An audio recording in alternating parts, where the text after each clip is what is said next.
So about a week ago, I opened up another eBay store to sell in a category that is very oversaturated and has a terrible sell-through rate. So we're off to a great start for this new store already.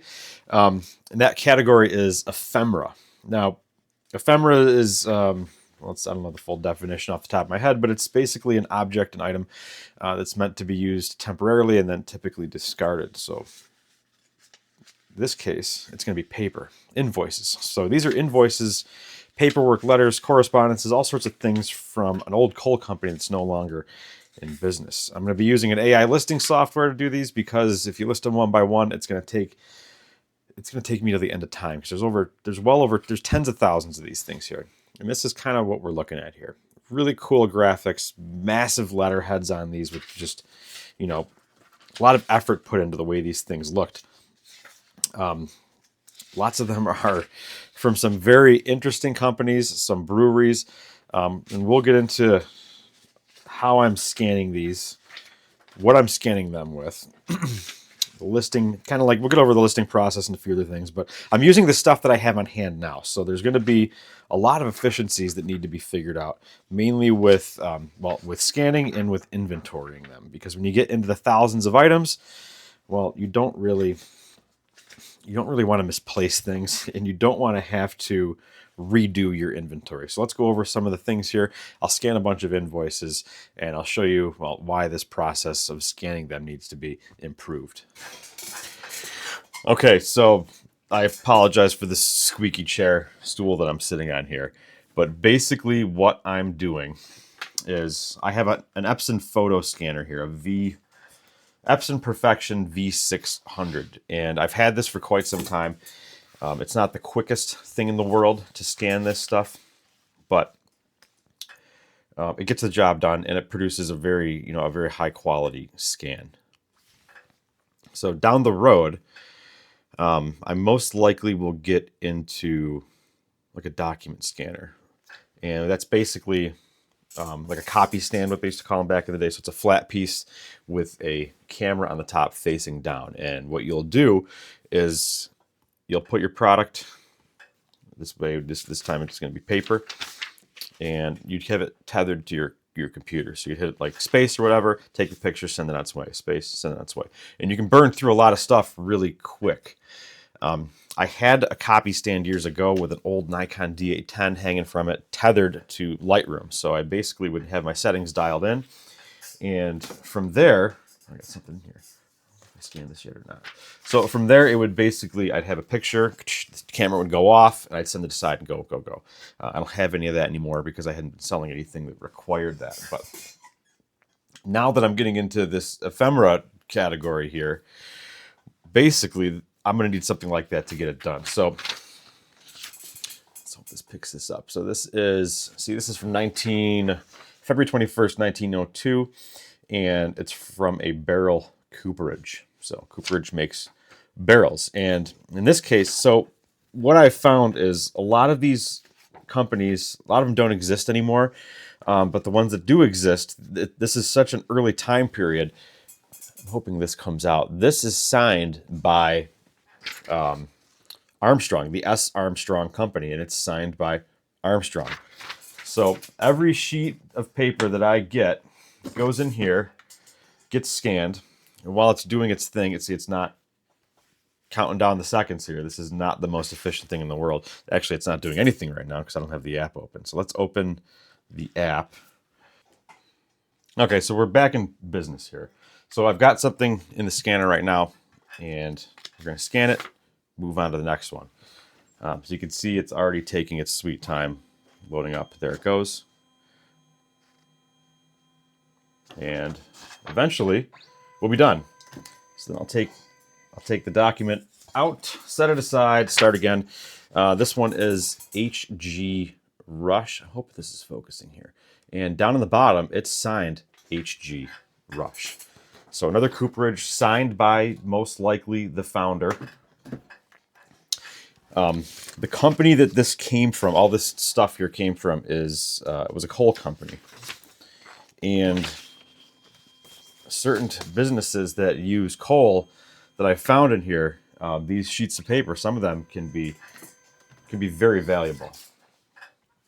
Some of them might be just nothing, but you don't know until you get it scanned and listed, because some of these things just don't exist anywhere on the internet.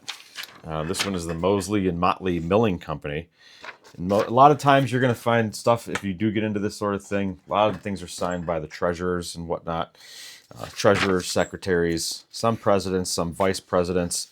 But something in here, well, a certain type of business that uses coal, or would have used coal a long time ago, breweries. And I found some very interesting brewery-related paperwork in this pile. I'm still digging through it. There's quite a bit left to go here.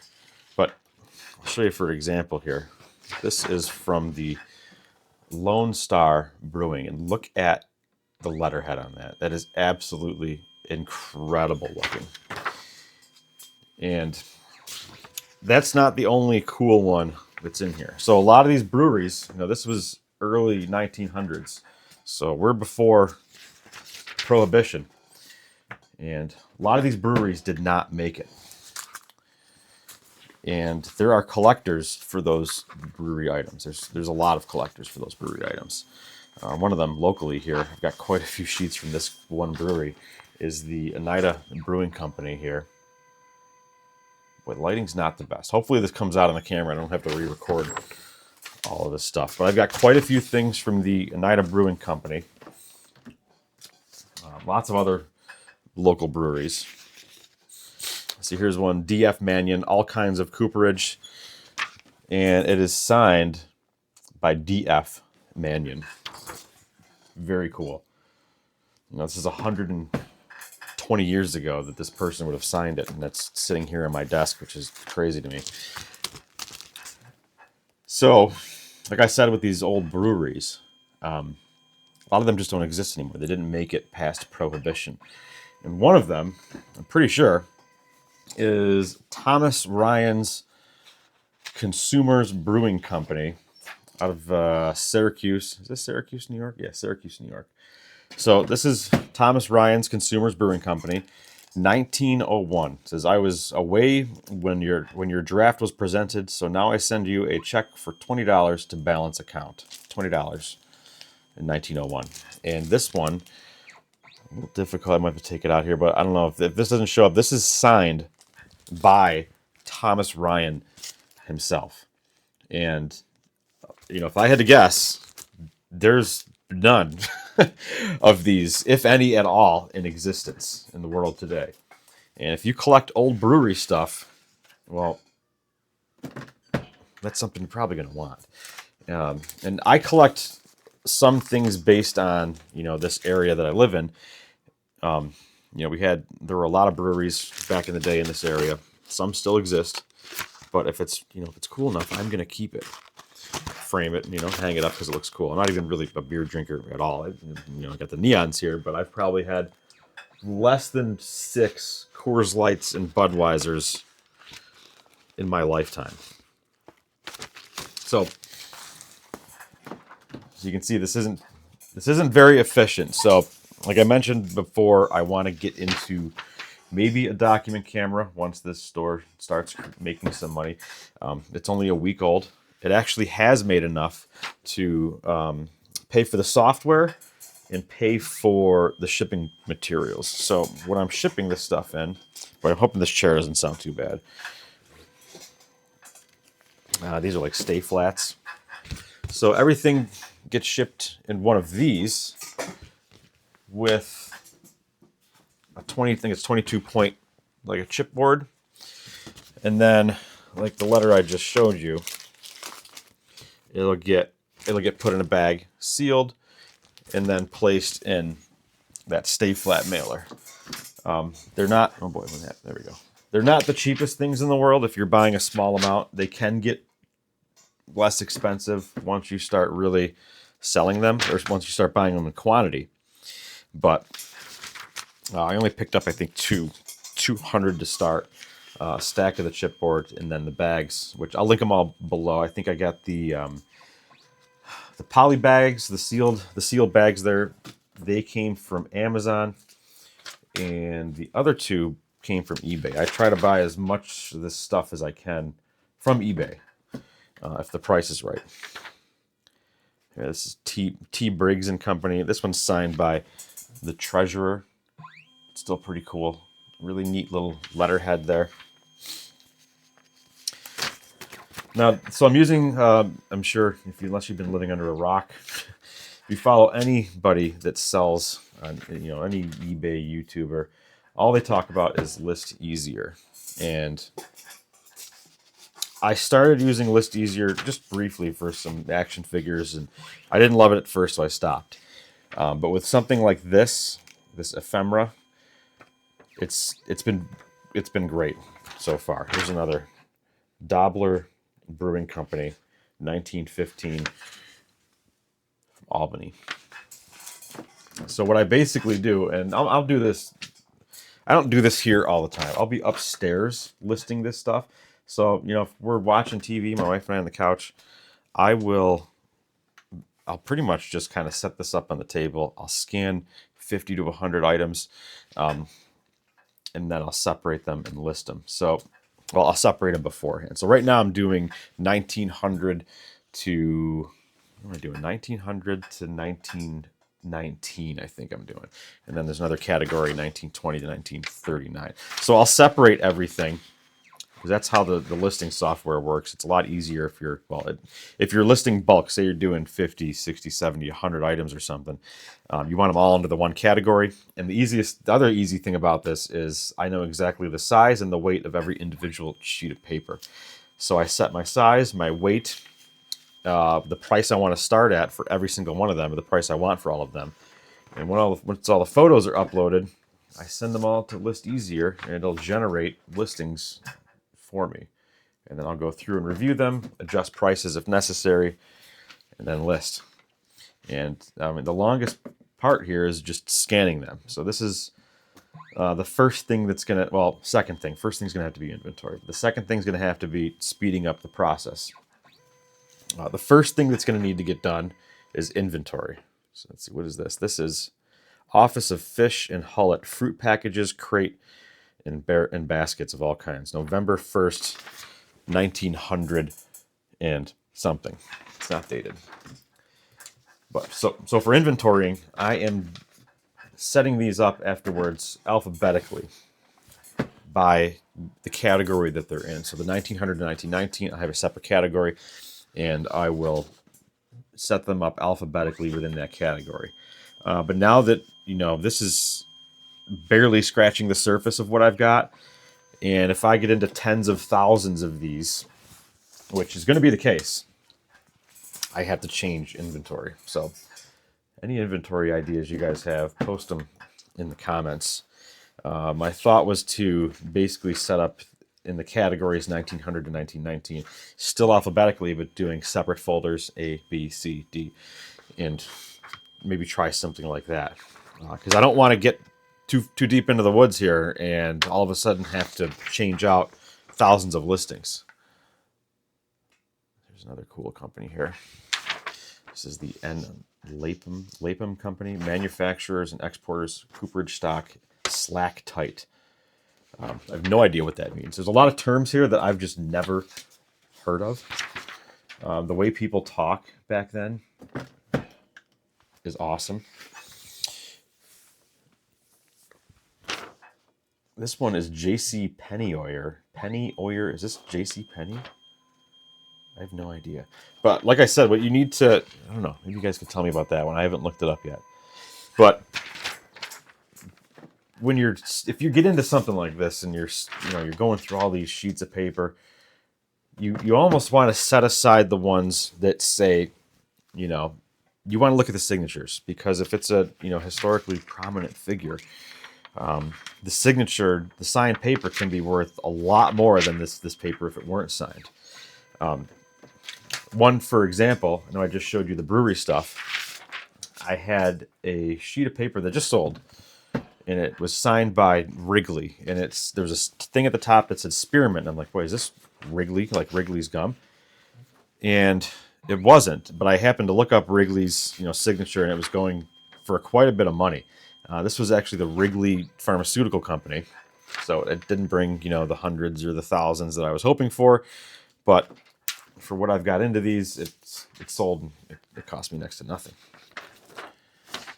A lot of these are typed, and some of these are typed. Some of these are handwritten. This is another Kennedy and Morlock stave company. Dealers in tight barrel stave, sawed and bucked, kiln dried and jointed, circle heading. The graphics in these are just incredible. There was a lot more effort put into that. Now it's just boring. You don't really see stuff like that anymore. Now here's one. This is the American Malting Company. Pretty cool. 1917, Syracuse, New York. It doesn't say who started this company, but this one is signed. You know, sometimes you'll get one of these where the whole thing is written by hand with a fountain pen, and looks just the penmanship is incredible. Now, what is this one here? I can't even read.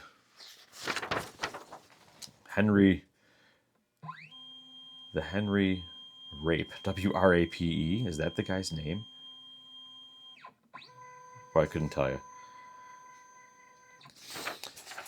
I don't know. Maybe you guys could figure that one out. Or maybe the AI listing software is going to figure it out, because what it does is it'll generate the titles and the descriptions for it. And it's been very accurate and close.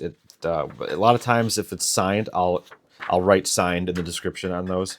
The only thing I've noticed so far with the listing software is it likes to guess the size of the paper. And not all sheets of paper are going to be 8.5 by 11, but sometimes it'll throw in, you know, this paper measures approximately 8.5 by 11, you know, typical for the era. And it'll do it for something like this, which is definitely not 8.5 by 11. This is the Hauser Bennett Fath Company, another cooperage. So clearly the folder that I pulled all these out of, it seems like it's all cooperage companies. There's another one, the Dallas Cooperage Company. Again, really, really cool logos. You know, a lot of work went into designing them. They look really nice. And it's crazy because some of them just take up like a huge portion of the letterhead here. I mean, 4 or 5 inches down, there's this massive logo. But I don't know, maybe that was the thought process back in the early 1900s, and they wanted to be seen, you know, more than something that just looked like this. We want something a little more prominent. Or in this case of Benjamin F. Horn, you want a giant buck on there. That'll get someone's attention. But the ones that have the coolest and the largest ones seem to be the breweries, you know, past 1910. And it shows like a really nice drawing. A lot of them show really nice drawings of the building, and you can see smoke coming out of the chimneys there from the coal being burned. Here's one. This is the Standard Oil Company. So now that one has a signature at the bottom. I don't know who the signature is. It looks like Martin something, but you know, something like this being Standard Oil, I might look it up and see who this person is. So this will appeal to, you know, somebody who lives in that area that's on there, whether it be Syracuse or wherever these places are from. It'll appeal to gas and oil collectors as well. There's one that I've sold quite a few of, and that's from the Ticonderoga Paper and Pulp Company. And what I've seen is some of these things I'll list and I'll immediately get an offer. So there's people that clearly have things saved. They might be a collector of that item, or it may be local to their area, like I said, and they're buying, you know, cool old stuff from their area from 120 years ago. But so we've already got quite a few things scanned here. And I'm not going to list them all right now. All of these are just going to go sit in my folder here. And then on the couch tonight, I'll go through and, you know, get 50, 60 listings done. I'm not going to go through all these here on the video. It'll just be super boring. But just some quick thoughts with AI listing software. So this ephemera category, there's a whole bunch of different things. There's documents, but if you look under collectibles, ephemera, and paper on eBay, like I said, there's over 750,000 listings with under 20,000 that have sold in the past 90 days. And I want to say, I saw someone's video, I can't remember who it was off the top of my head, but it was from 6 to 7 years ago, and they had showed, they were talking about selling ephemera, and they showed the category. And I want to say, if it's the same category, don't quote me on this, but I want to say it showed 60,000 active listings. So 60,000 to, over 750,000 listings in 5 to 6 years is crazy. And I think you're going to see that a lot more with AI listing software, because back in the day, before this stuff existed, who's going to want to sit here and just scan a sheet of paper, create a listing, and type out a description, type out what the letter says? Because the AI listing software is going to fill that description and saying, this is a letter correspondence between this person and this person on this date, talking about X, Y, and Z. And if you're doing that for 1,000 sheets of paper that you may only get 10 to 20 bucks for, if that, it's not worth your time. So now with this AI listing software, here's more Standard Oil Company, you've got to wonder, how saturated are some of these markets going to be, whether it be ephemera or media. Someone who does, has a media store, if you're selling, DVDs, cassette tapes, VHS, CDs, anything like that, and you're able to just get a document scanner, take a picture, front, back, send it, front, back, stack it up, and get, several hundred listings done in an hour, how long would that have taken you beforehand? So the pricing for this certain software, it's not cheap, but it's not terrible, because you're saving a lot of time, so it's worth it in that aspect. But when this software becomes, more available and there's more competition and the pricing goes down, what's going to happen to eBay when it's just flooded with tons and tons and hundreds and thousands, millions of listings? Josh, that created this, did a great job in this. Josh Galt, you should go look him up on YouTube. I can't remember if it was a dollar amount or number of listings, but the number was 100 million. So if it was $100 million in listings, which I think it could have been, that the software had already done. And this is new software. I think it's this year. It's not that old, and a lot of people are using it. There are some coupon codes out there that I can't remember off the top of my head. I don't remember the price off the top of my head, so I'm not going to mention that here and screw that up. But like I said, when this becomes more available, what is eBay going to look like when, there's just millions and millions and millions of cassettes? Is it going to, are you going to be racing to the bottom with the pricing? Is it just going to be volume? This is kind of what this store is right. What's going to be right now is just strictly volume. Like I said, I'm not going to list one item, type it all out, get 10 bucks for it. It's going to take me forever to make nothing. But you can see I've already scanned in a very efficient way. I've scanned quite a few sheets of paper here. I wonder if I can get that figured out here quick. I don't think that's correct. I may have scanned these into a folder with, okay, so here's yesterday, here's today. How many have I done so far? So 38. So however long this has been, I scanned 38 in, like I said, a very inefficient way. Once I get up to the point where if it makes enough money to pay for the document camera, I'll incorporate that into the business and send that on its way. Get the stuff going. And I won't be using a photo scanner for this stuff here. As you can see, it's taking 1, 2, 3, 4, 5, 6, 7 seconds, however many seconds it is. You can basically, knock this down 1/5 of the time. So if I get 50 of them done this amount of time and I get a document camera or something quicker, that's 1/5 of the time quicker, 5 times the listings, 5 times the photos taken to get 5 times the listings done. What happened? Did I just break something? So just a few more out of the stack. Like I said, this is 1900 to 1919. I don't know if I showed one of these before. Knorr Brothers. This stuff's very delicate. Knorr Brothers Cooperage. Really cool letterhead there. And the other thing I gotta worry about is the store going to make enough money to pay for what you need for, well, an eBay store. So your basic store, I think, gives you, 1,000 listings. Then you got to jump up to the next one, and I can't remember what that is. Maybe $60 a month if you commit to a full year.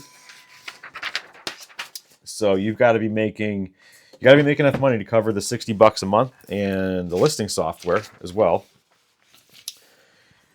And the next, I want to get the cost of the shipping materials down. Maybe a different method for shipping. Stay flat mailers, I think, are up there.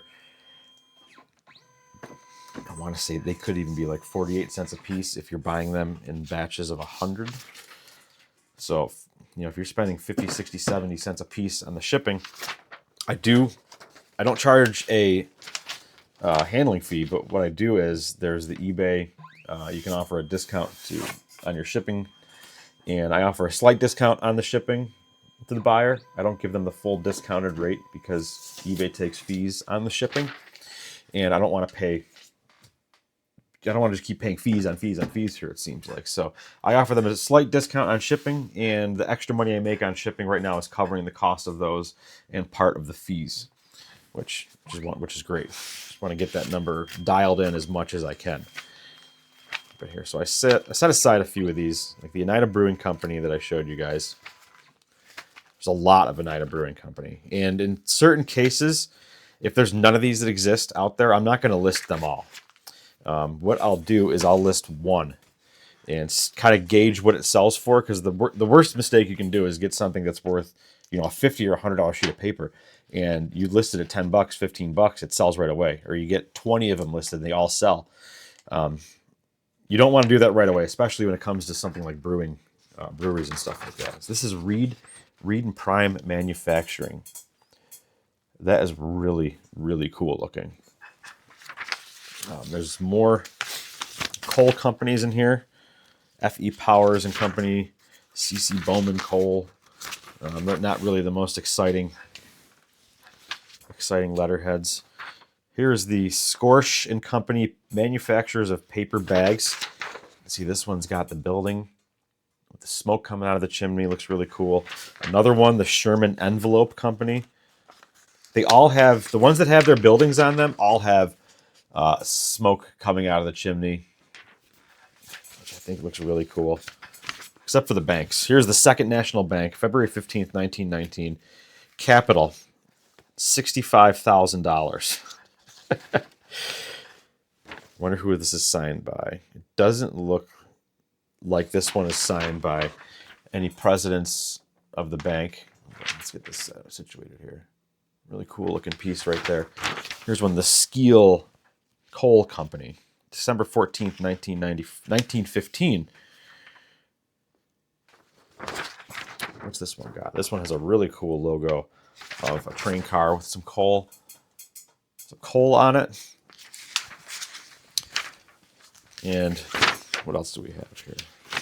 Some old invoices. There's a lot to go through. I've got, into the tens of thousands of sheets of paper here that I'm going to be digging through. And it's honestly really exciting to go through. And it couldn't have happened at a better time now that we're coming up on winter and these garage sales are pretty much just down to nothing. There we go. I don't know if I showed this one or not. The National Brewing Company. Doesn't look like, well, no, maybe. No. So the president or whatever, none of them signed that. So I'm not entirely sure who that is. Boy, the lighting is awful over here. I really should do something about that. Here's the George Zett Brewery. I don't know if he signed it. That I'm gonna have to research this guy's signature. 1917, Syracuse, New York. Here's one that's sold. So I've already sold 5 of these at $10 a piece. This is the Ticonderoga Pulp and Paper Company. Pretty sure it's the same people, same company that makes the number 2 pencil. There's lots of other just different stuff in here. U.S. Department of Agriculture, Forest Service Circular 97, the Timber Supply of the United States. This is from 1907. Watkins Salt Company, Watkins Glen. Is it Watkins Glen? Watkins, New York. Really cool stuff. But so we've got, how many do we have here now?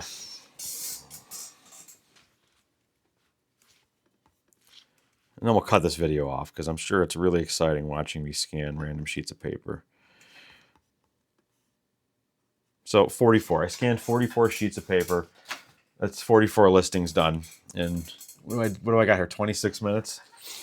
And I still got to get them listed, but the scans are done. But if I can cut that time in half, or fifths, get it done in 10 minutes, time is money, and that will work out. But let's cut this video off. I'll keep you guys updated with what's going on with this store, and the efficiencies that I find along the way, like getting rid of this. But we'll cut this off, and we'll get cracking here and get some of this stuff listed. Some of it's going to be framed and kept with me.